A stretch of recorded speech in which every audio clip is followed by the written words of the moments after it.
नमस्कार. अधिवक्ता परिषदेची मंचावर सर्व श्रोत्यांचं स्वागत आहे. कालच्या माझ्या व्याख्यानाला आपण सर्वांनी जो प्रतिसाद दिला त्याच्याबद्दल सगळ्यांना धन्यवाद देतो आणि आजचं व्याख्यान पुढे सुरू करू. आजच्या व्याख्यानाचा जो विषय आहे म्हणजे एक्झिक्युशन ऑफ डिक्री. काल आपण ऑर्डर 21 रूल 37 पर्यंत आलो होतो. त्याच्या पुढचा भाग आज आपण व्याख्यानात घेणार आहोत. पण तो सुरू करण्यापूर्वी मी ज्युनियर वकिलांसाठी खास एक 5 मिनिटं बोलणार आहे. त्यांना माझं मार्गदर्शन या स्वरूपात सल्ला देणार आहे. त्याचं कारण मी स्वतः माझ्या ज्युनियर डेजमध्ये जसा अभ्यास केला, जो आमच्या सिनियरनी आम्हाला सांगितलं होतं त्या पद्धतीने तुम्ही अभ्यास करा अशी एक रास्त अपेक्षा आहे. आता तो अभ्यास कशा प्रकारे करायचा हे आमच्या सिनियरने सांगितलं होतं. आमच्या ज्युनियर डेजमध्ये आत्तासारखं इंटरनेट नव्हतं, संगणकीय युग नव्हतं. त्यामुळे कंपल्सरी पुस्तक काढून वाचायचं, पठण करायचं, मनन करायचं, चिंतन करायचं आणि जास्तीत जास्त त्याचा प्रोव्हिजनचा अभ्यास करून मग त्याच्यावरचे केस लॉ शोधायचे. अशा तऱ्हेचा मला गायडन्स सिनियरकडून मिळालेला होता. आता सुरुवातीला मी असं सजेस्ट करू शकतो, सांगू इच्छितो की सकाळच्या वेळामध्ये आपण CRPCचं एक सेक्शन, PCचं एक सेक्शन आणि ऑर्डर असा एक भाग वाचायचा. त्याच्याबरोबर स्पेशल एनॅक्टमेंट म्हणजे एव्हिडन्स ॲक्ट असेल, IPC असेल, स्पेसिफिक रिलीफ ॲक्ट असेल, ट्रान्सफर ऑफ प्रॉपर्टी ॲक्ट असेल, असे प्रत्येक ॲक्ट रोज वेगवेगळा नाही. एक ॲक्ट कंप्लीट झाला की दुसरा ॲक्ट चालू करायचा. असं रोज सकाळी अर्धा तास आपण एक एकाच प्रोव्हिजनचं वाचन करा आणि कोर्टात आल्यानंतर त्याच्यावरचे केसला शोधून त्याच्या नोट्स काढा, त्याचे सायटेशन लिहून घ्या आणि तेच सायटेशन आपण आपल्याकडे काय नेटवर उपलब्ध आहे सध्या, त्यामुळे प्रॉब्लेम नाही. आमच्या वेळी तर लायब्ररीत नंबर लावून पुस्तक घ्यायला लागायचं. पण आम्ही कसोशीने केलं, त्याचा फायदा आम्हाला आत्ता या प्रॅक्टिसमध्ये होत आहे. तर ते केसलाचं आपण रुटीन कोर्टातनं किंवा नेटवरून काढलं ते अर्धा तास रात्री स्वतः प्रत्येक वकिलाने, ज्युनियर वकिलाने स्वतः मोठ्या आवाजात खोलीमध्ये बसून ते वाचा. याचा फायदा असा होतो की जे लिगल लँग्वेज आहे ती आपल्या मुखोद्गत होते. त्याच्यानंतर कोर्टाचे इंटरप्रिटेशन त्या प्रोव्हिजनचं कसं कोर्टाने केलं ह्याचं ज्ञान होतं आणि मग तुम्ही जी केस लॉ वाचली, मोठ्यांनी वाचली, अर्धा तास लागतो मोठ्यांनी केस लॉ तो वाचा. परत काय वाचलं आहे तुमच्या लक्षात राहतं आणि त्याच्या नोट्स पण तुम्ही त्या दिवसाकरता काय डायरीत लिहून ठेवा सायटेशन सहित. अशा प्रकारे कंटिन्युअस तुम्ही अभ्यास केल्यानंतर तुमचा अख्खा CPC पुरा होईल, CRPC पुरा होईल आणि ॲक्ट पण पुरा होईल. एक ॲक्ट पुरा झाला की दुसरा ॲक्ट चालू करा. अशा त्या पद्धतीने आमच्या काळामध्ये आम्ही ज्युनियर डेजमध्ये असा अभ्यास केला होता. आता आमच्या वेळेला इंटरनेट नव्हतं, कम्प्युटर पण नव्हते, तेव्हा आमच्या सिनियरने आम्हाला एक चांगला गुरुमंत्र म्हणा अशा स्वरूपात एक मंत्र दिला होता. विद्येचा मंत्र आहे तो मी मुद्दाम आज इथे सगळ्यांना सांगतो आहे. मंत्र असा आहे की नमस्ते शारदे देवी सरस्वती मतिप्रदे वसतमं मम जीवाग्रे सर्व विद्या प्रदावह.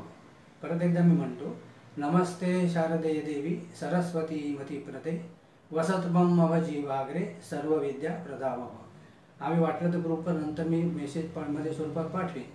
तर ह्या मंत्राची पॉवर अशी आहे, हा वासुदेव दत्ता अवतारी श्री वासुदेवानंद सरस्वतीने खास विद्यार्थ्यांसाठी हा मंत्र लिहिलेला आहे. हा मंत्र आमच्या सिनियरने सांगितलं की अभ्यास करण्यापूर्वी 11 वेळा म्हणा, अभ्यास झाल्यावर 11 वेळा म्हणा. ह्याचा परिणाम असा होतो, तुम्ही त्या दिवशीचा अभ्यास केलेला असेल ती तुमची स्मरणशक्ती वाढते, तुमची बुद्धी प्रगल्भ होते आणि तुमचं वक्तृत्व सुधारतं. अशा तऱ्हेच्या अनुभवातनं आम्ही हा अभ्यास केलेला आहे. तो विद्यादान सर्वश्रेष्ठ दान आहे या संकल्पनेतून मी आज ही आपणापुढे हे सगळे माझे विचार मांडलेले आहेत. या पद्धतीने तुम्ही अभ्यास करा, तुम्ही सक्सेसफुल लॉयर नक्की व्हाल अशी मला खात्री आहे. आता जो माझा मुख्य विषय आहे त्या विषयावर वळतो मी आता. परंतु कालचा विषय होता जजमेंट डिग्रीबद्दल बोलायचं झालं तर हुकुमनाम्याची अंमलबजावणी कशी करायची ह्या विषयावर आपण ऑर्डर 21 रूल 30 पर्यंत प्रोव्हिजन्स पाहिल्या. आता हे हुकुमनामा कसा तयार होतो हे एक गोष्ट मला आज सांगावीशी वाटते की ऑर्डर सिव्हिल मॅन्युअलचं ऑर्डर 19 आणि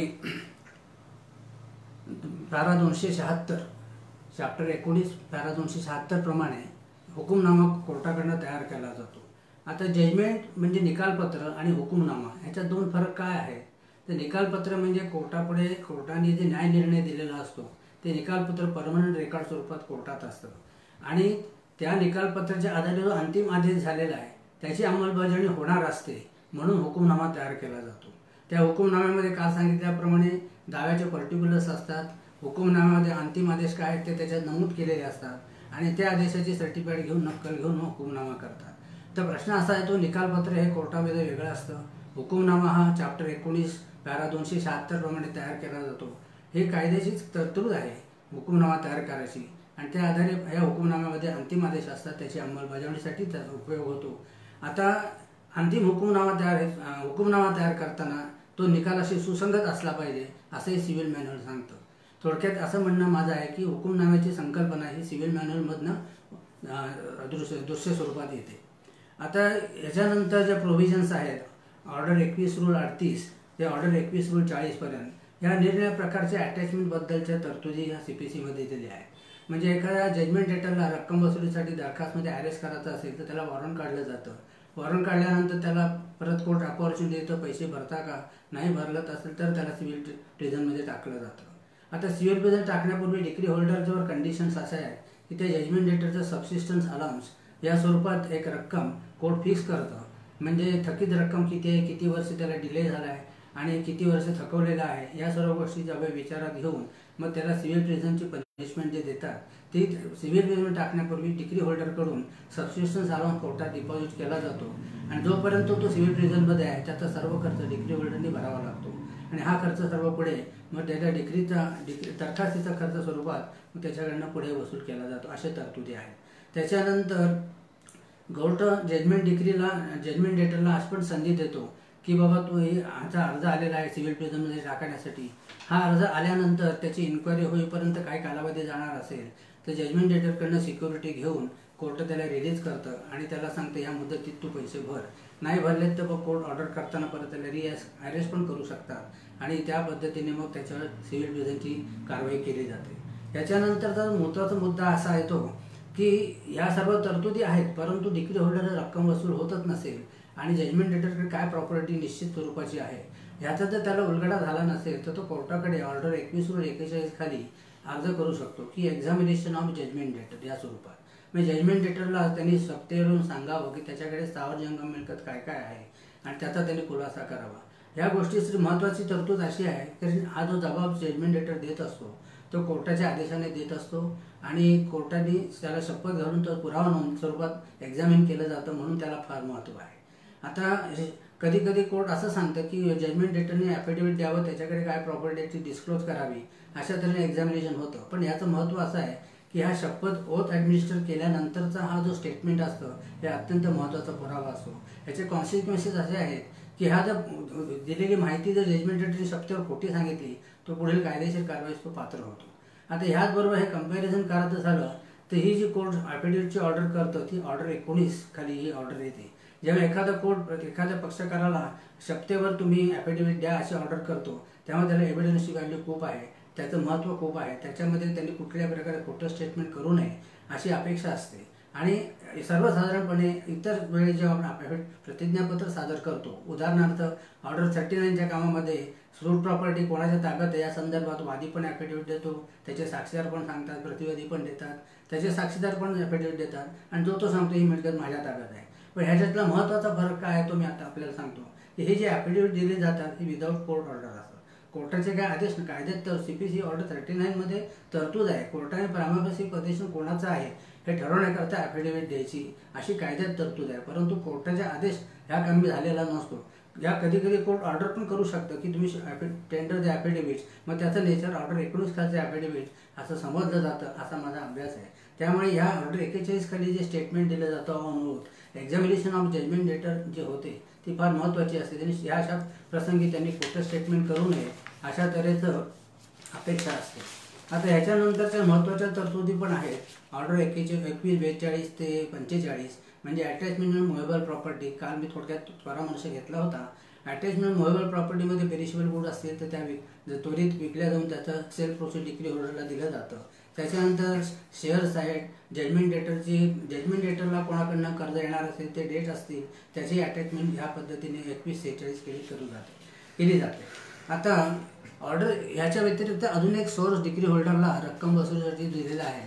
तो असा आहे की जजमेंट डेटरला एखाद्या व्यक्तीकडून किंवा एखाद्या कंपनीकडून किंवा कुठल्या इन्स्टिट्यूशनकडून काय रक्कम येणे असेल, बँकेकडून रक्कम येणं असेल, फिक्स्ड डिपॉझिटमधली असेल, कुठली असेल, तर ती अशी माहिती डिग्री होल्डरला जर मिळाली तर तो गार्निशी ऑर्डरसाठी कोर्टाकडे ऑर्डर 21/46A खाली अर्ज करू शकतो आणि 46A खाली अर्ज आल्यानंतर कोर्ट त्याचं अर्जातला मजकूर त्याने दिले सपोर्टिंग एव्हिडन्स ॲफिडेव्हिट म्हणा हे सगळं विचारात घेऊन ज्याच्याकडे रक्कम जजमेंट डेटला देय असलेली रक्कम ज्याच्याकडे आहे त्याला नोटीस काढली जाते आणि मग तो नोटीस काढून तो हजर झाल्यानंतर कोर्ट सांगते की जजमेंट डेटला जी रक्कम देय आहे ती हे कोर्टात जमा करा म्हणून. त्यांनी रक्कम कोर्टात जमा केली तर त्याबद्दल कोर्ट त्याला लगेच डिस्चार्ज करतो आणि ती रक्कम कोर्टातच राहते आणि त्याला रिसिप्ट दिली जाते की ही रक्कम गार्निश ऑर्डरमध्ये कोर्टात जमा झाली आहे म्हणून. आता ती रक्कम जमा झालेली रक्कम जी आहे ती डिक्री होल्डर द्यायची का नाही द्यायची ही इन्क्वायरी स्वतंत्र होते, पण गार्निश ऑर्डरमध्ये अशा स्वरूपाची रक्कम वसुली केली जाते हा एक प्रकार याच्यामध्ये नमूद केलेला आहे. आता ह्या वेळेला काही वेळेला प्रसंग असे निर्माण होतात, एक दोनदा माझ्या अनुभवात असे आलेले आहेत की एखाद्या माणसाकडे जजमेंट डेटरने उसने पैसे दिलेले असतात, ते तो पैसे त्याला परत देणार असतो, परंतु ते देण्यापूर्वी त्यांचा काही हिशोब याची रुजवत होणार असते. म्हणजे उदाहरण द्यायचं झालं तर जजमेंट डेटरला 50,000 येणे असतील तर ते देण्यापूर्वी जजमेंट डेटर त्याला अजून काही रक्कम देणे लागतो, पण डायरेक्ट कोर्टाची ऑर्डर आल्यानंतर ती रक्कम 50,000 कोर्टात जमा झाली तर त्यांची जी अकाउंट सेटलमेंट जे थापसात दिली असते ती होत नाही. मग अशा वेळेला पैसे कोर्टाच्या ऑर्डरप्रमाणे तो गार्निश माणूस असतो तो भरतो आणि शिवाय ऑब्जेक्शन फाईल करतो की बाबा माझ्या 50,000 माझे स्वतःच्या याच्याकडनं काही रक्कम येणे आहे त्याकरता मी त्या रक्कममध्ये करून ती मला द्यावी. ह्याच्यावर पण ॲड्ज्युडिकेशन कोर्ट करतं आणि मग त्या कामामध्ये ज्या काय ऑर्डर्स होतील त्याच्याबद्दल त्या ऑर्डरला सुद्धा डिक्रीचं स्वरूप आहे आणि त्याच्याविरुद्ध अपील करण्याची पण तरतूद आहे. कधी कधी गार्निशचं ऑब्जेक्शन किंवा थर्ड पार्टीचं ऑब्जेक्शन ह्या संदर्भात एंटरटेन केलं जात नाही आणि मग त्या ज्या ऑर्डर्स होतात त्या अपिलेबल होतात. अशा थोडक्यात तरतुदी आहेत. अटॅचमेंट ऑफ सॅलरी आहे, अटॅचमेंट ऑफ निगोशिएबल इन्स्ट्रुमेंट आहे, डिक्री आहे. अशा स्वरूपाचे प्रत्येक मुद्द्यावर कायद्यामध्ये तरतूद या CPC मध्ये दिलेली आहे. त्या पद्धतीने कोर्ट अटॅचमेंट करतं आणि ज्या वेळेला प्रॉपर्टीची विक्री आवश्यक असते तेव्हा ती प्रॉपर्टी विक्रीच काढली जाते. आता हे विक्रीचं प्रकरण पुढे 2154 पासून सुरू होतं. ऑर्डर 2154 मध्ये जेव्हा एखाद्या जप्त केलेली प्रॉपर्टी जर कोर्टाने विक्रीला काढली तर त्या विक्रीला कोणाची काय हरकत आली तर त्या थर्ड पर्सनला इंटरेस्ट ह्या प्रॉपर्टीत असेल तर तो कोर्टाकडे ऑब्जेक्शन दाखल करू शकतो की बाबा प्रॉपर्टी जप्त झाली असेल तरी विकू नये किंवा अटॅचमेंट केली असेल तर अटॅचमेंटला पण तो हरकत घेऊ शकतो. आता ह्याच्यामध्ये महत्त्वाचे मुद्दे असे असतात की 2154 खाली ऑब्जेक्शन आल्यानंतर तो ऑब्जेक्शन जे माणसाने दिलेला आहे तो जजमेंट डेटरच्या वतीने देतो का जजमेंट डेटरशी संगनमत करून देतो आणि किंवा तो त्याच्या इंडिपेंडंट स्वतःच्या हक्कात दाखल करतोय ऑब्जेक्शन ह्याची पहिली चौकशी कोर्ट 2158 खाली करतं. आता हे 2158 करताना ज्या व्यक्तीने ऑब्जेक्शन लॉन्च केलेलं आहे, कोर्टाकडे तक्रार दिलेली आहे, हरकत दिलेली आहे, तो जजमेंट डेटरच्या शूजमध्ये येतो किंवा नाही येतो. पदेशन त्याचं सूट प्रॉपर्टीचं त्या दरखास्तीमध्ये अटॅच केलेल्या प्रॉपर्टीचं पदेशन त्याच्याकडे जजमेंट डेटरच्या वतीने आलेलं आहे का इंडिपेंडंट राईटमध्ये आलेलं आहे एवढ्यापुरताच ही इन्क्वायरी असते. Title referable to valid possession referable to valid title या दृष्टिकोनातनं कोर्ट ह्या 2158 खाली ह्या ऑब्जेक्शनचं चौकशी केली जाते. पण ह्यावेळी कोर्ट टायटल ठरवत नाही जनरली, परंतु पदेशन हे इंडिपेंडंट राईटमध्ये आहे का जजमेंट डेटरच्या वतीने आहे. कधी कधी फ्रॉडुलंट डिक्री होल्डरला पजेशन मिळू नये, प्रॉपर्टी विकली जाऊ नये म्हणून जजमेंट डेटर अशा कृत्या करत असतात. म्हणून ह्या सर्व गोष्टी कोर्ट त्याचा अभ्यास करून त्याबद्दल फायनल अंतिम आदेश करतात. मग त्या अंतिम आदेशचा जो ऑब्जेक्टर ज्यांनी ऑब्जेक्शन घेतलेलं आहे त्या ऑब्जेक्शनला ह्या ऑर्डर कोर्टाची पटली नाही तर त्याला 2 रेमेडी आहेत. तर ह्या ऑर्डरची डिक्री समजून अपील करू शकतो किंवा स्वतंत्र सूट फाईल करू शकतो.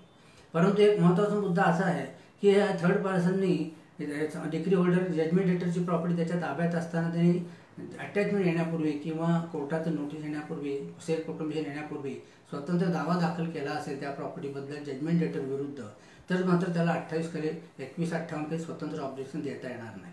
तर कोर्ट फक्त त्यांनी दाव्याची सर्टिफाईड कॉपी या ऑब्जेक्शन दरखास्त प्रोसिडिंगमध्ये हजर करायची आणि मग 2159 ऑर्डर 21/59 मध्ये स्टे ऑफ सेल ही एक तरतूद आहे. त्याच्यामध्ये जजमेंट डेटर विरुद्ध जर थर्ड पार्टीचा दावा चालू असेल तर त्या मुद्द्यावर तो कोर्टाला रिक्वेस्ट करू शकतो की आमच्या दाव्याचा निर्णय होईपर्यंत ही प्रॉपर्टी जी जप्त झालेली असली तरी विकू नये किंवा अटॅचमेंट करू नये अशा ज्या स्टेजला ऑब्जेक्शन देतो त्या स्टेजला अनुसरून तो मागणी करतो आणि ती विक्री स्थगित एक्झिक्युशन प्रोसिडिंग स्थगित करण्याची मागणी ऑर्डर 21/59 साठी करू शकतो. आता ऑब्जेक्शन अटॅचमेंटच्या जजमेंटमध्ये 2158च्या डिक्री इन्क्वायरीमध्ये टायटलचा इश्यू येत नाही, परंतु ते इंडिपेंडंट सूट फाईल झाला असेल तर त्या इंडिपेंडंट सूटच्या डिसिजनपर्यंत कोर्टाने एक्झिक्युशन प्रोसिडिंग थांबावं अशा तऱ्हेचे सुप्रीम कोर्ट जजमेंटसुद्धा उपलब्ध आहे आणि अशा तऱ्हेने 2158चं ऑब्जेक्शनचं डिसिजन कोर्टामार्फत केलं जातं. आता 2164 ते 60 ते 63 या तरतुदी डिलीट झाल्या असल्यामुळे त्याच्याबद्दल बोलण्याचा प्रश्न येत नाही.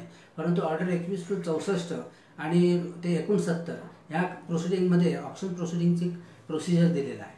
म्हणजे अटॅच केलेली प्रॉपर्टी आहे, अटॅचमेंटला आलेलं ऑब्जेक्शन कोर्टाने टर्न डाऊन केलं असेल तर ते अटॅचमेंट ॲब्सोल्यूट होते, कायम होते आणि मग पुढची प्रोसेस सुरू होते सेल प्रोक्लेमेशनची. सेल प्रोक्लेमेशन सुरू काढताना कोर्ट यामध्ये काय काय नमूद करतं तर डिक्रिटल अमाऊंट किती आहे, जजमेंट डेटरची प्रॉपर्टीचं वर्णन, जी प्रॉपर्टी ऑप्शनला जप्त केलेली आहे त्याचं पूर्ण डिस्क्रिप्शन असतं, 7/12 वर्णन त्याच्यात असतं, घराचं असेसमेंट असेल त्याचा नंबर त्यात दिला जातो आणि मेन म्हणजे डिक्रिटल अमाऊंट किती वसूल करायचं आहे ह्या लक्षात घेऊन आणि प्रॉपर्टीची व्हॅल्यू लक्षात घेऊन एक मिनिमम व्हॅल्यू एक्सपेक्टेड व्हॅल्यू म्हणून त्याच्यामध्ये नमूद केली जाते. म्हणजे याखाली ऑप्शन बोली होणार नाही. उदाहरणार्थ 5 लाखाची प्रॉपर्टी असेल तर 50,000ची अमाऊंट ठरवून चालत नाही, त्याची 5 लाखाची व्हॅल्यू आहे आणि डिग्री होल्डरची येण्या रक्कम जर 6-7 लाख असेल तर मिनिमम 5 लाख रुपये व्हॅल्यू हे निश्चित केले जाते आणि त्याच्यावरची जी बोली जाईल त्या बोलीला ते ऑप्शन केलं जातं. आता हे ऑप्शन प्रोक्लेमेशन झालं तर 7 दिवसाचं प्रोक्लेमेशन देणे, 7 दिवसाची नोटीस देणं आवश्यक असतं. प्रोक्लेमेशन कोर्टाच्या नोटीस बोर्डवर लागतं. ज्या गावात प्रॉपर्टी आहे त्या प्रॉपर्टीच्या गावामध्ये पब्लिकेशन बीट ऑफ ड्रमने पण होतं, दवंडी पिटून होतं किंवा चावडीवर नोटीस प्रसिद्ध करून होतं, किंबहुना अलीकडच्या काळामध्ये लोक जाहीर नोटीसही देतात. अशा तऱ्हेने सेल प्रोक्लेमेशनला 7 दिवसाच्या अंतराने पब्लिकेशन दिलं नसेल तर एंटायर सेल प्रोसेस व्हिशिएट होते, ते रद्द होते, असे पण जजमेंट आहेत. त्यामुळे हे डिग्री होल्डरने जेव्हा ऑप्शन सेलचं प्रोसिडिंग सुरू करायचं असेल त्या टायमाला ह्या मॅन्डेटरी प्रोव्हिजन्स आहेत, ह्या गोष्टीचा विचार करायला पाहिजे. आता ह्या गोष्टीचा अभ्यास करताना मला एक मुद्दा सर्व ज्युनियर लोकांना सांगू इच्छितो की जेव्हा आपण लिगल प्रोव्हिजन वाचतो ती मॅन्डेटरी स्वरूपाची आहे का डिस्क्रिशनरी स्वरूपाची आहे. ज्या प्रोव्हिजनमध्ये शाल शब्द असेल तर ती मॅन्डेटरी प्रोव्हिजन असावी असं इंटरप्रिटेशन ऑफ लॉ सांगतं आणि जिथे मे असेल तिथे हे डिस्क्रिशनरी स्वरूपात असतं.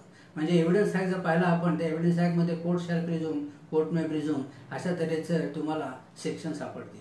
तर थोडक्यात प्रोव्हिजनचा अभ्यास करताना शाल आहे का मे आहे एवढं तर बेसिक गोष्ट आपण विचारात घेतली पाहिजे. आता ह्या सेल प्रोक्लेमेशनच्या कामामध्ये सुद्धा प्रोक्लेमेशन 7 दिवसाच्या नोटीसनी कंपल्सरी शाल शब्द आहे त्याप्रमाणे ते पब्लिकेशन झालं पाहिजे आणि ते पब्लिकेशन न करता जर सेल प्रोसेस पुढे झालं, ऑप्शन सेल झाला तर तो इलिगल ठरतो.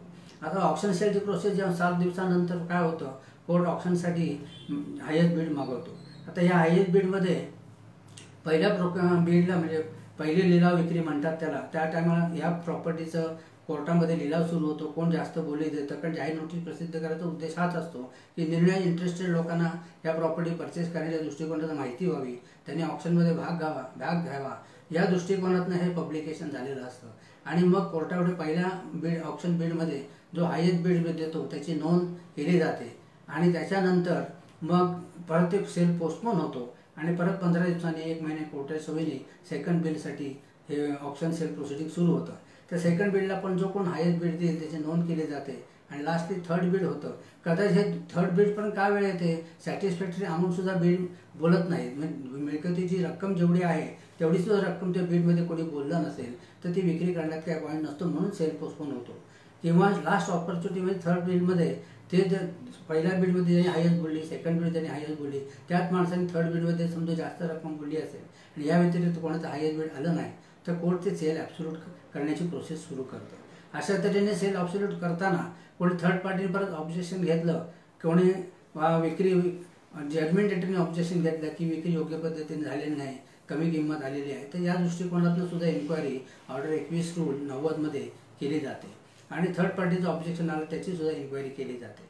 आता ह्या गोष्टीमध्ये जेव्हा परचेसरला अशी उदाहरणं आहेत की ऑप्शन सेल ॲब्सोल्यूट झाला, परचेसरनी पहिलं बीड भरताना CPCच्या तरतुदीप्रमाणे 25% रक्कम कोर्टात भरलेली असते आणि मग शेवटचं बीड ॲक्सेप्ट झाल्यानंतर उरलेली विक्री किंमत असते ती तो भरायला टाळाटाळ केली किंवा ते मुदतीत भरली नाही तर 25% रक्कम कोर्ट फॉरफिट करतं, अशी पण तरतूद आहे.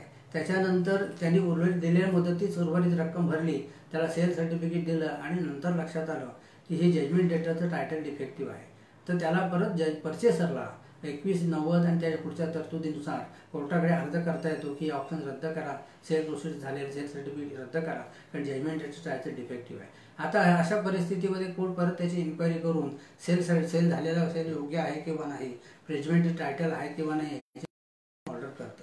कधी कधी असा प्रश्न येतो की जे हायेस्ट बीड बोलणारे लोक सुद्धा जजमेंट डेटरचेच असतात, तिथे कोलिजिव्ह असतात, अशा तऱ्हेचं नेचर असेल बिल्डरचं, तर त्यामध्ये फ्रॉड होण्याची शक्यता नाकारता येत नाही. ही जी प्रॉपर्टी 5 लाख 10 लाखाची आहे ती आता 5 लाखातच विकली जाणार असेल तर ते हायेस्ट बिड सुद्धा जजमेंट डेटरचा 50 माणूस उभा राहून बोलतो, अशा वेळेला तो फ्रॉड होतो आणि डिक्री होल्डरचं नुकसान होतं. अशा फ्रॉडलंट सेल प्रोसिडिंगमध्ये असं निष्पन्न झालं याच्यामध्ये फ्रॉड झालेला तर कोर्ट ते सेल प्रोसिडिंग रद्द करू शकतं. आता सेल प्रोसिडिंग झाल्यानंतर मग सेल सर्टिफिकेट दिल्यानंतर त्या परचेसरला पजेशन द्यायचं असतं. आता हे पजेशन देताना परत कोणी ऑब्जेक्शन घेतलं तर ते ऑब्जेक्शन 2197 खाली नोंदलं जातं. म्हणजे डिक्री होल्डर ज्याच्या ताब्याचा हुकूम झालेला आहे, पजेशनची डिक्री एक्झिक्यूट करतोय किंवा परचेसर आता पजेशनसाठी दरखास्तमध्ये अर्ज करतोय, अशा ऑब्जेक्शन अशा एक्झिक्युशनला कोणी ऑब्जेक्शन घेतलं तर थर्ड पार्टी 2197 खाली ऑब्जेक्शन दाखल केलं तर ते कोर्टाने मग त्याचं ॲड्ज्युडिकेशन करणं अपेक्षित आहे. आता ॲड्ज्युडिकेशन करताना परिस्थिती अशी निर्माण होते, कागदोपत्री अटॅचमेंट दिसते, ऑप्शन झालेलं दिसतो, प्रत्यक्ष फिजिकल पजेशन जजमेंट डेटरकडे ते नसतं आणि ते असतं तिसऱ्या अस्माकडे. असं जर परिस्थिती निर्माण झाली तर अशा स्वरूपाचे ऑब्जेक्शन 2197 खाली येऊ शकतात. 2197 ऑब्जेक्शन आल्यानंतर मग 2198 खाली प्रोसिडिंग दिलेलं आहे. रूल 101च्या तरतुदीचा अवलंब करून कोर्ट 2198 खाली त्याची इन्क्वायरी करतो. आता इन्क्वायरी करताना एव्हिडन्स रेकॉर्ड केला जातो थर्ड पार्टीचा. कसं पोझिशन निर्माण होते की थर्ड पार्टी काही दाव्यात पार्टी नसतो, हुकूमनाम्याची त्याला कल्पना नसते, अशा तऱ्हेने तो मग त्याची ताब्यातली मिळकत असे डिक्री होल्डर आणि जजमेंट डेटर कधी कधी यांची कोलिजिव्ह डिक्री सुद्धा असू शकते. प्रॉबॅबिलिटीज मी सांगतो, त्या प्रॉबॅबिलिटीजमध्ये थर्ड पार्टीची जमीन खाण्याची हे डिक्री होल्डर आणि जजमेंट डेटरनी कोलिजिव्हने जर डिक्री घेतली असेल तर अशा तऱ्हेचे प्रसंग निर्माण होतात. आता हे प्रसंग निर्माण झाल्यानंतर त्याचे ॲड्ज्युडिकेशन करताना 2197 आणि 2198 खाली पहिलं म्हणजे ऑब्जेक्शन आल्यापासून 30 दिवसांमध्ये डिक्री होल्डरने अर्ज करायला पाहिजे की या थर्ड पर्सननी जे ऑब्जेक्शन घेतलेलं आहे ते इलिगल आहे, ते तुम्ही कोर्टाने ते रिमूव्ह करावं आणि मला ताबा द्यावा, असं ऑब्जेक्शन त्याच्याकडे आलं. आणि जर डिक्री होल्डरने असा अर्ज केला नाही तरी सुद्धा कोर्टाला ॲड्ज्युडिकेशन करायचं असतं, परंतु डिक्री होल्डरनी ऑब्जेक्शन रिमूव्ह करायचा अर्ज दिला नाही तर त्याचे कॉन्सिक्वेन्सेस पुढे भविष्यात भोगावे लागतात, अशी परिस्थिती पण निर्माण होते. आता हे 2197 खाली आल्या ऑब्जेक्शनचं कोर्ट इन्क्वायरी करताना जजमेंट डेटरचा ताबा गेल्यानंतर त्यांनी ऑब्जेक्शन द्यावं असं एक प्रोव्हिजन 2199 मध्ये आहे. हरकत दिली आहे पण त्याची हरकत तिचा विचार आता करता येणार नाही, ताबा दिल्यानंतर तुम्ही परत या, अशा तऱ्हेचं पूर्वी परिस्थिती कायद्यामध्ये होती किंवा उच्च न्यायालयाचे विविध निर्णय होते. परंतु आता लेटेस्ट 2097 सुप्रीम कोर्टचं एक जजमेंट आलं, त्या 97 सुप्रीम कोर्टच्या जजमेंटमध्ये हा लॉ डेव्हलप झालेला आहे 2197 खालचा, की थर्ड पार्टी स्ट्रेंजरला ऑब्जेक्शन द्यायचं असेल तर he should not lose his position. Before losing his position he can raise objection and he can file objection under 21 rule 97 असं सायटेशन आहे 1997 सुप्रीम कोर्ट 856. ते महत्त्वाचं हा सर्वात मोठा केस लॉ आहे आणि चांगला केस लॉ आहे. याच्या आधारे आता जजमेंट थर्ड पार्टी स्ट्रेंजरला त्याचं पोझिशन जाण्यापूर्वी कोर्टाकडे ऑब्जेक्शन देता येतं, अशी ही परिस्थिती आता कायद्याने आहे. आता ह्या गोष्टीचा विचार केल्यानंतर रूल 101 खाली प्रश्न निर्माण होतो की क्वेश्चन ऑफ टायटल एखादं या इन्क्वायरीमध्ये निर्माण झाला तर क्वेश्चन ऑफ टायटल निर्माण झाल्यानंतर कोर्टामध्ये त्याच्यामध्ये वाटलं तर इश्यू काढू शकतं. इश्यू काढून त्यापर्यंत पुरावे एव्हिडन्स रेकॉर्ड करून क्रॉस एक्झामिनेशनची संधी देऊन कोर्ट त्याचा निकाल दिला जातो. ह्या निकालाचं स्वरूप पण डिक्री स्वरूपात असतं, त्याच्याविरुद्ध अपील होऊ शकतं आणि थर्ड पर्सन ऑब्जेक्टरला वाटलं की त्याचं ऑब्जेक्शन डिसाईड व्हायला वेळ लागतोय पण त्याला अर्जंट रिलीफ ऑफ इंजंक्शनची गरज आहे किंवा अर्ज मागणं आहे तर ते इंडिपेंडंट सूट ही थर्ड पार्टी स्ट्रेंजर देऊ शकतो. त्या पॉईंटवर एक रुलिंग मला सापडलेलं आहे, ते आहे 2007-1 महाराष्ट्र लॉ जर्नल 782.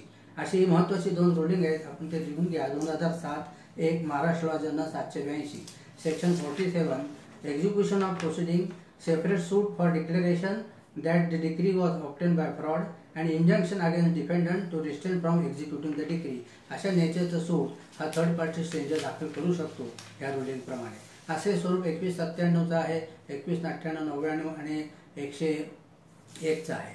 आता 102 रूल जो आहे त्यामध्ये असंच प्रोव्हाइड केलेला आहे कोर्टाने की जर ऑब्जेक्शन ज्यांनी दिलेला आहे तो चौकशीच्या वेळी हजर राहिला नाही तर कोर्ट त्याचा अर्ज डिसमिस करू शकतं किंवा डिक्री होल्डर हजर राहिला नाही तर एक्सपर्ट ऑर्डर पण करू शकतो. अशी परिस्थिती ह्या तरतुदीमध्ये दिली आहे. म्हणजे आता त्याच्यानंतर एखादा सूट पेंडिंग असेल तर त्या सूटची चौकशी होईपर्यंत ह्याची इन्क्वायरी 2197 ऑब्जेक्शनची इन्क्वायरी सुद्धा कोर्ट स्थगित करू शकतं. अशी सर्व सिच्युएशन या CPCच्या तरतुदीमध्ये आहे. आता वेळेचं भान ठेवून आणि उपलब्ध टाईमनुसार मी जास्तीत विषय कव्हर करण्याचा प्रयत्न केला आहे, तो आपण मान्य करून घ्याल अशी अपेक्षा आहे. आता प्रश्नोत्तराकडे वळण्यापूर्वी 2 मिनिटं मी जरा पाणी पितो आणि पुढच्या प्रश्नाला उत्तरं देतो.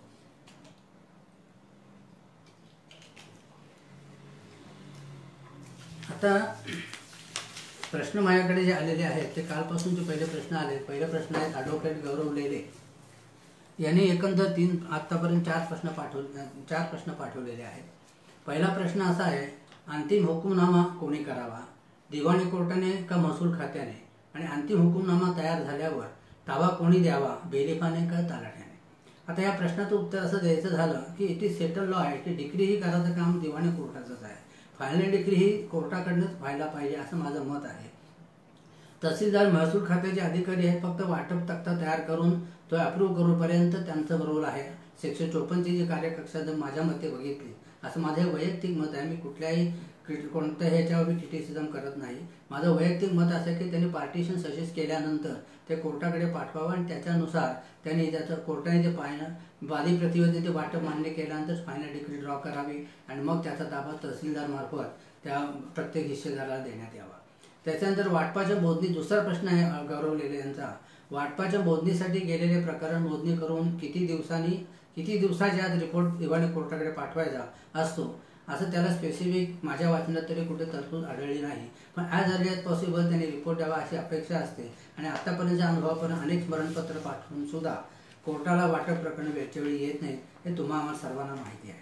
तर प्रश्नाचं उत्तर असं आहे की there is no specific provision अशी कुठेही सिव्हिल मॅन्युअलमध्ये किंवा सिव्हिल प्रोसेस कोडमध्ये मला या संदर्भात आढळलेली नाही. तिसरा प्रश्न असा आहे, वादीने वाटपाचा दावा दाखल केला आहे आणि दावा मंजूर करताना कोर्टाच्या निकालाच्या दिवशी कलम 54 प्रमाणे तहसीलदारकडे प्राथमिक हुकुमनामा पाठविला. जेडीने अपील दाखल केले, पण अपिलात स्थगिती अर्जाचा निकाल लागायचा आतच तहसीलदारने डीएसला ताबा दिला. कालांतराने अपिलाचा निकाल जेडीच्या बाजूने लागला. प्रश्न जरा मोठा आहे, परत मी आपल्या सगळ्यांसाठी वाचतो. वाटपाचा दावा दिला, मंजूर झाला, दरखास्त 54 प्रमाणे लगेच वाटपाला पाठवला प्राथमिक हुकुमनामा आणि जेडीला नक्कल मिळून अपील त्यांनी दाखल केला, परंतु ते स्टे मिळेपर्यंत डिक्री होल्डर ताबा दिला गेला, अशी कॉन्ट्रोवर्सी निर्माण झाली. तर त्याच्या पुढे प्रश्न त्यांनी दिला आहे की त्या जेडीच्या बाजूने अपिलात जेडीच्या बाजूने निर्णय झाला आणि खालच्या कोर्टाचा निकाल रद्द झाला, परंतु दरम्यान त्याचा ताबा गेलेला होता, त्याला रेमेडी काय आहे. तर ऑर्डर 21/26 मध्येच रेस्टिट्यूशनची पॉवर कोर्टाला दिलेली आहे, परंतु त्याबरोबर त्यांनी सेक्शन 144 CPCचा म्हणजे रेस्टिट्यूशनचा अर्ज सेक्शन 144 रेड विथ ऑर्डर 21/26 प्रमाणे कॉम्पोजिट अर्ज द्यावा. कारण आता दावा चालू नसल्यामुळे त्याच कोर्टामध्ये तुम्ही अर्ज करायचा. 144चे जो अर्ज आहे त्याला सिव्हिल मॅन्युअल प्रमाणे त्याला ज्युडिशियल इन्क्वायरी आहे, त्यामुळे 144कडे अर्ज करून ऑर्डर 21/26 पॉवरचा कोर्टाने अवलंब करून माझा निकाल आमच्या बाजून झाला आहे, चुकीचा ताबा गेलेला आहे, तो ताबा मला परत द्यावा अशी मागणी करू शकतात. त्याचा दुसरा वकिलांचा प्रश्न आहे, ऑर्डर 21/26चे एक्सप्लेनेशन त्याला गौरव लेल्यांना अपेक्षित आहे. त्याचं मी सांगणं माझं एवढंच आहे की डिग्री अपेलेट कोर्टाकडनं स्थगिती हुकूम येण्याच्या अगोदर जर डिग्री एक्झिक्यूट झाली असेल, ताबा दिला गेला असेल आणि जर जजमेंट डेटरच्या बाजूने निकाल केला असेल तर तो कोर्टाकडे अर्ज करू शकतो. दरखास्त द्यायची गरज नाही. तुम्ही 144 सेक्शनचा आधार घेऊन आणि ऑर्डर 21/26चा आधार घेऊन कोर्टाकडे मागणी करा की बाबा ह्या फॅक्ट सगळे नमूद करा आणि हा ताबा मला द्यावा, अशा तऱ्हेची मागणी करू शकतो. आता ह्या 144 खालच्या निकालात सुद्धा डिक्रीचं स्वरूप आहे, त्याच्याविरुद्ध अपिलाची पण तरतूद आहे. आता त्याचा पुढचा प्रश्न आहे ॲडव्होकेट दत्तात्रय नवाळे पनवेल जे आहेत त्यांनी हा प्रश्न विचारला आहे, before execution of decree if defendant sold landed property what will the solution to plaintiff. तर सोल्युशन असं आहे की एक्झिक्युशन ऑफ डिक्री म्हणजे हुकुमनामा झाला, निकाल झालेला आहे, पण त्याची अंमलबजावणी झाली नाही. म्हणजे याचा प्रिन्सिपल असं आहे की suit will continue till final decree, अशा तऱ्हेचा प्रिन्सिपल लक्षात घेऊन लीज पेंडन्सच्या तत्वाने हा जो व्यवहार झालेला आहे तो लीज पेंडन्सने बाधित असल्यामुळे त्या थर्ड पार्टीला परचेसरला दरखास्तमध्ये पार्टी करा, त्याला कुठल्याही प्रकारे ऑब्जेक्शन घेण्याचा राईट असं नसतं, ते कोर्ट विल ठरवेल. तुम्ही एवढं प्लीड करायचं की हा इलिगल सेल आहे, लीज पेंडन्सने बाधित झालेला सेल आहे, हुकुमनामा झाल्यानंतरचा सेल आहे, त्यामुळे ह्याला लिगल सँक्टिटी नाही आहे, डिक्री झाली ती त्याच्यावर बंधनकारक आहे, तो प्रतिवादी जजमेंट डेटर त्याला प्रॉपर्टी विकू शकत नाही. त्यामुळे सेक्शन 52 TP ॲक्ट आणि ऑर्डर 21 रूल 102 हा 102चा जो आहे 102 त्यासाठी लीज पेंडन्समधल्या परचेसरला 2197ची रेमेडी 2198ची रेमेडी उपलब्ध होत नाही. तर रूल 102 आपण विचारात घ्यावा, सेक्शन 22 TP ॲक्ट प्रमाणे विचारात घ्यावा आणि त्याला दरखास्तमध्ये फॉर्मल पार्टी करा आणि कोर्टाकडे तक्रार करा. हा जो सेल झालेला आहे, विक्री झालेली आहे, इलिगल आहे. पुढचा 9व्या वकिलांचा दुसरा प्रश्न असा आहे, while execution of decree if any other party died what will be the procedure. आता डिक्री दरखास्तच्या कामामध्ये एखादा माणूस मयत झाला तर बेसिकली दरखास्त प्रोसिडिंगला ऑर्डर 22 म्हणजे अबेटमेंटच्या तरतुदी लागू होत नाहीत. त्यासाठी सेक्शन 22(4) 22(6) तरतूद विचारात घ्यावी आणि ऑर्डर 22(12) पण बघावा. त्याच्यामध्ये कोर्टाचं असं म्हणणं आहे की एकदा आर्ग्युमेंट झाल्यानंतर निकालासाठी मॅटर पडली तर त्या दरम्यान माणूस मयत झाला तर अबेटमेंट होत नाही.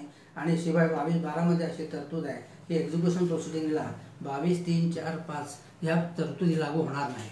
तर हे जे तरतुदी ह्या सेल्फ एक्सप्लेनेटरी आहेत, त्याप्रमाणे तुम्ही प्रोसेस फॉर्मल त्याचे लिगल रेकॉर्डवर आणू शकता आणि त्याला अबेटमेंटची तरतूद लागत नाही.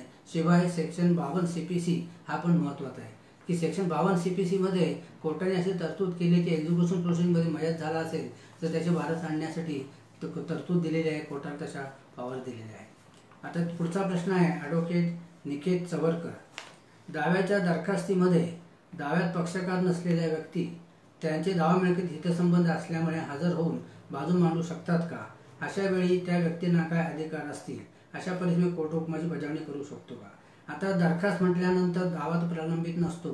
त्या थर्ड पार्टी दावा मिळकती म्हणजे ज्याच्याबद्दल हुकुमनामा झालेला आहे त्या संदर्भात थर्ड पार्टीचा काय संबंध असेल तर मगाशी सांगितल्याप्रमाणे तो दरखास्तमधली स्टेज काय, दरखास्त डिग्री काय आहे, नंतर ऑब्जेक्शनचं नेचर काय आहे, त्या अनुषंगाने त्या स्टेजला तो हरकत देऊ शकतो. म्हणजे थोडक्यात या प्रश्नाचं उत्तर देताना डिग्री इंजंक्शनची आहे का, पदेशनची आहे का, खरेदी खत करून द्यायची आहे, हे नेचर पक्षात घेऊन ऑब्जेक्शन तो माणूस थर्ड पार्टी काय देतो त्याला ऑब्जेक्शन देता येईल, त्याची इन्क्वायरी कोर्ट करू शकतं आणि त्याला त्याच्यामध्ये पुरावा पण देऊ शकतो, असं माझं मत आहे. त्याचे रिलेव्हंट प्रोव्हिजन्स अशा आहेत, रूल 21 रूल 97, 98 आणि 101 या अधिकारात तरतुदीखाली तो कोर्टात हजर राहून ऑब्जेक्शन देऊ शकतो. तो पार्टी होणार नाही पण इंडिपेंडंट थर्ड पार्टी म्हणून तो ऑब्जेक्शन देऊ शकतो, असं माझं म्हणणं आहे. पुढचा प्रश्न असा आहे, प्रलंबित दरखास्तीमध्ये तुर्तातुर्त कोर्ट मनोहुकुमाचा अर्ज देता येतो का? तर ऑर्डर 39 मध्ये प्रोसिडिंगमध्ये वर्ड जो वापरलेला आहे तो लक्षात घेऊन आपण इंजंक्शनचा अर्ज दरखास्त प्रोसिडिंगमध्ये देऊ शकतो. त्यावेळी मात्र सेक्शन 151चा वापर कोर्टाने करावा असं आपण त्याच्यात रिक्वेस्ट करू शकतो. आता माझ्या माहितीप्रमाणे ऑर्डर 39 मध्ये एनी प्रोसिडिंग शब्द असेल तर तुम्ही तो अर्ज निश्चित देऊ शकाल. अदरवाईज 151 खाली दरखास्तमध्ये तुम्ही इमर्जन्सी तशी असेल तर तुम्ही इंजंक्शनचा अर्ज देऊ शकता. वादीने प्रतिवादी 1 ते 4 विरुद्ध वाटपाचा दावा 2 मिळकती करता दाखल केला असेल, त्यामध्ये प्रतिवादी क्रमांक 1 ते 3 यांचा मिळकत 1 व 2 मध्ये संबंध आहे तर प्रतिवादी 4चा मिळकत 2 मध्ये संबंध आहे. आता हा जो प्रश्न परत ॲडव्होकेट निकेत चवरकरने विचारलेला आहे. त्यांचं म्हणणं एकंदर 4 प्रॉपर्टी दाव्यामध्ये होत्या, दावाकडून 2 मिळकती होत्या, त्याच्यामध्ये एका मिळकतीशी संबंध प्रतिवादी नंबर 1 ते 3चा आहे आणि एका मिळकतीशी प्रतिवादी नंबर 1 ते 4चा संबंध आहे. तर 1 व 2 प्रतिवादींनी त्या निर्णयाविरुद्ध अपील केलं आहे पण त्यांच्या संदर्भातील मिळकत वेगळी आहे, प्रतिवादी नंबर 4च्या संदर्भातील मिळकत वेगळी आहे.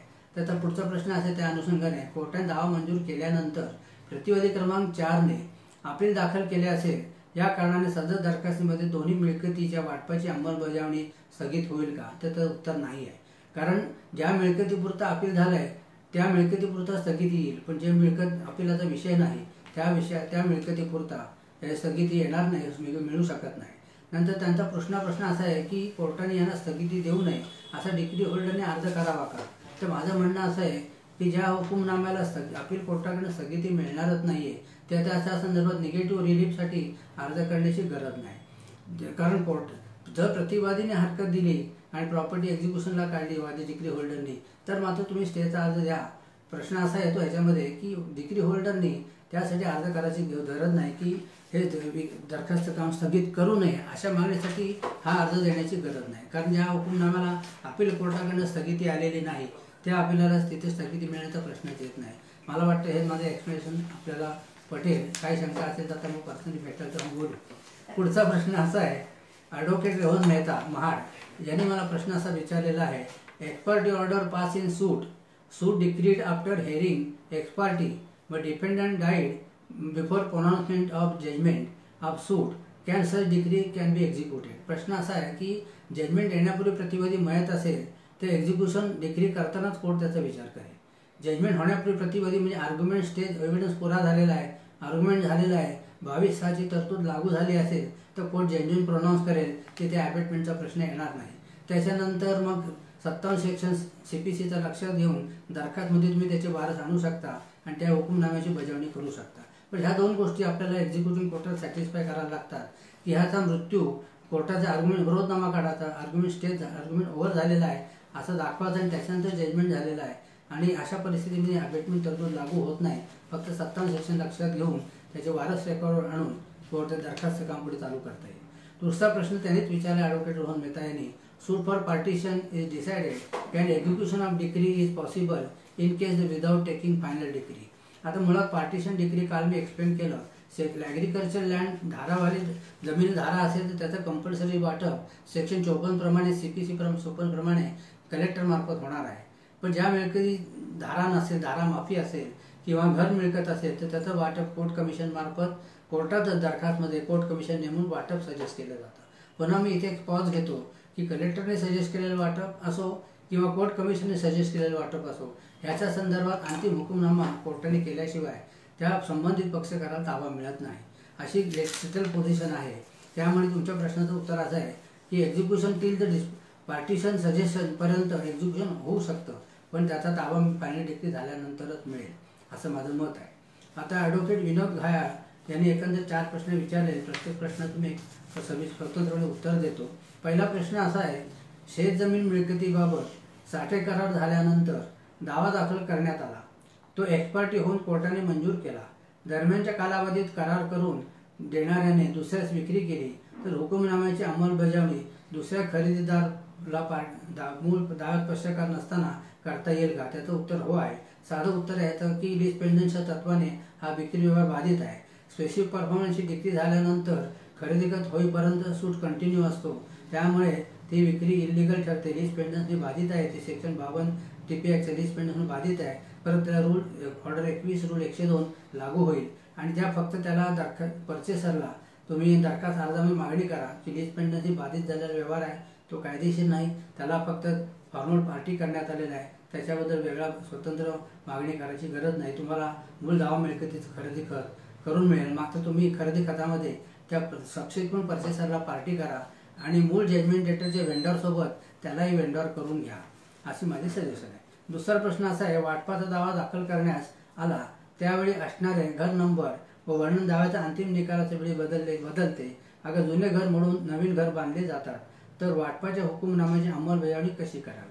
आता ह्या प्रश्नाचं उत्तर देताना मला असं म्हणणं असं आहे की ज्यावेळी तुमच्या असं निदर्शनास येईल की दावा देताना घर मिळकतीचे नंबर अमुक होते आणि दरखास्त देताना बदलले आहे, तर तुम्ही ग्रामपंचायतीकडनं एक सर्टिफिकेट दाखला घ्या की ह्या घराचा जुना घर नंबर असा होता आणि चालू घर नंबर असा आहे, असा दाखला घेऊन कोर्टाकडे तुम्ही अर्ज करायचा आणि परत दाव्यामध्ये तुम्ही वर्णन ह्या घरात चेंज इन सर्कमस्टन्सला अनुसरून तुम्ही अमेंडमेंटचा अर्ज देऊ शकता. कारण ह्याच्यामध्ये सुद्धा हे प्रिन्सिपल आहे, फायनल डिग्री होईपर्यंत वाटपाचा दावा कंटिन्यू असतो, कुठलाही दावा हा फायनल डिग्रीपर्यंत कंटिन्यू असतो.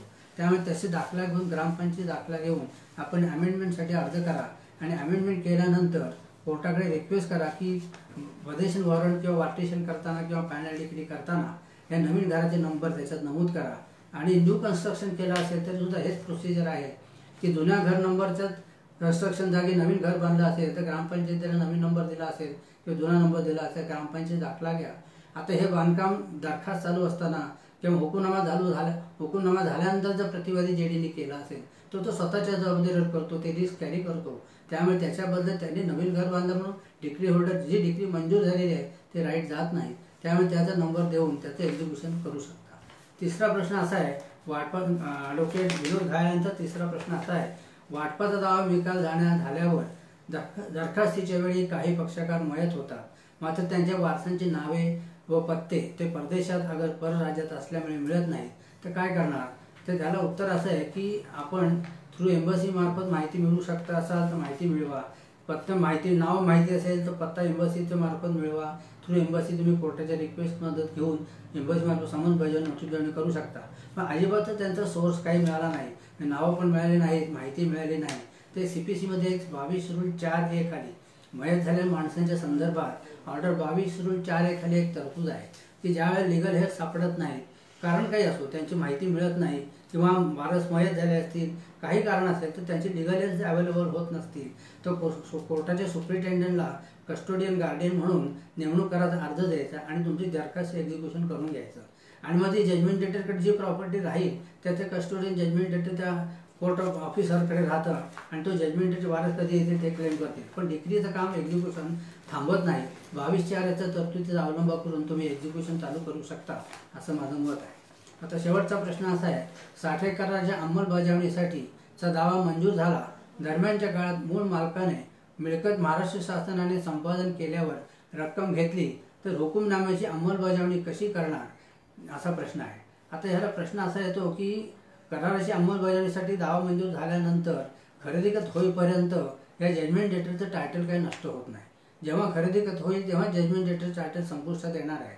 पण त्या दरम्यान ते खरेदी खत होण्यापूर्वी जर जागा संपादित झाली तर हे संपादित झाल्यामुळे जजमेंट डेटरचं टायटल संपुष्टात आल्यानंतर ही डिक्री फ्रस्ट्रेट होणार. डिक्री फ्रस्ट्रेट झाल्यानंतर एकच रेमेडी त्याला राहते, कारण हेच प्रिन्सिपल आहे, खरेदी खत होईपर्यंत हे दावा कंटिन्यू आहे. म्हणून त्यामध्ये डिक्री होल्डरने अर्ज करावा की बाबा प्रतिवादीची अशी त्यांनी रक्कम जमीन संपादित झाल्यामुळे आमचं खरेदी खत होऊ शकत नाही, पण घेतलेली सर्व रक्कम आणि माझं झालेलं नुकसान कॉम्पेन्सेशन स्वरूपात त्यांनी अमेंडमेंटचा अर्ज द्यायचा आणि कोर्ट त्याच्यावर परत सेक्शन 47 खाली म्हणा किंवा त्या स्पेसिफिक डिफॅक्टच्या सेक्शन 22च्या तरतुदीखाली म्हणा त्याची इन्क्वायरी करून डिक्री होल्डरला न्याय मिळतो आणि त्याला दिलेली रक्कम आणि नुकसान भरपाई मिळू शकते, असं माझं म्हणणं आहे.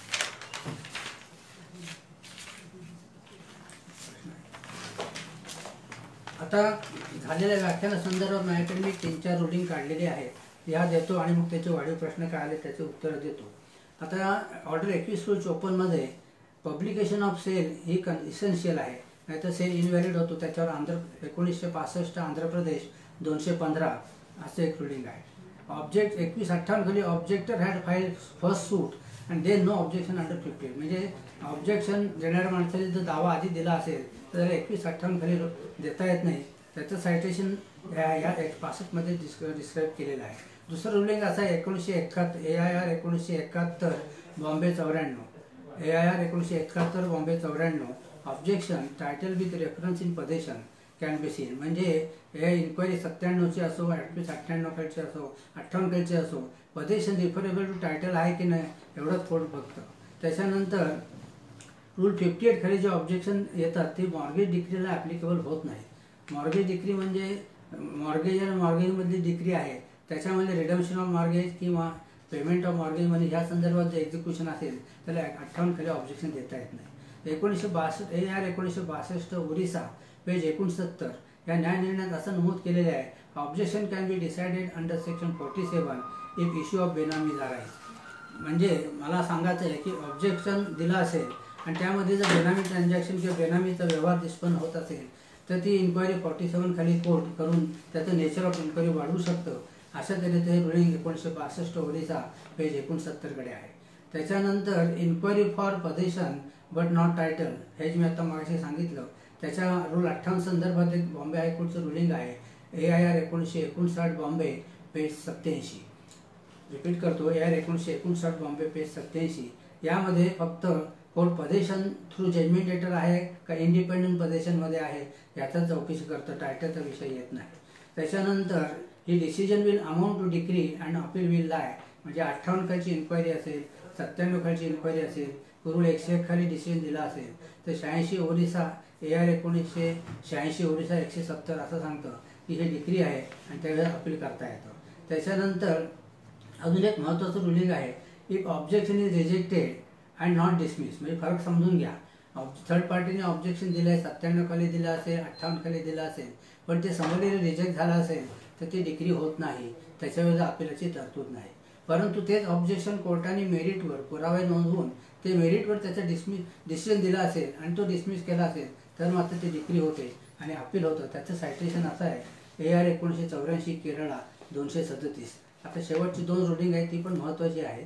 AIR 1962 Patna page 218 withdrawal of earlier suit withdrawn without leave second suit not bar, म्हणजे 2158 संदर्भात ऑब्जेक्शन दिल्यानंतर स्वतंत्र दावा दिला असेल परंतु त्यांनी काढून घेतला, कोर्टाची परवानगी घेतली नाही सेम कॉज ऑफ ॲक्शनची, तरी ऑप्शन जोपर्यंत दरखास्त चालू आहे, अटॅचमेंट चालू आहे, तर तो पुन्हा सेकंड सूट देऊ शकतो. अशा तऱ्हेचं हे रुलिंग 65 पाटणाचं आहे. ती अशी ही रुलिंग आपल्याकडे मी सादर केली आहे. अभियोक्ता परिषदेकडे ह्याचे एक सेट मी दिलेला आहे. कोणी त्यांच्याकडे ह्याच्या कॉपीज कलेक्ट करू शकता. आणि आपण सर्वांनी माझं व्यवस्थित व्याख्यान ऐकलं, सहकार्य केलं, तर सर्वांचे धन्यवाद देतो आणि आजचं व्याख्यान संपलं असं आहे. 1 मिनिट.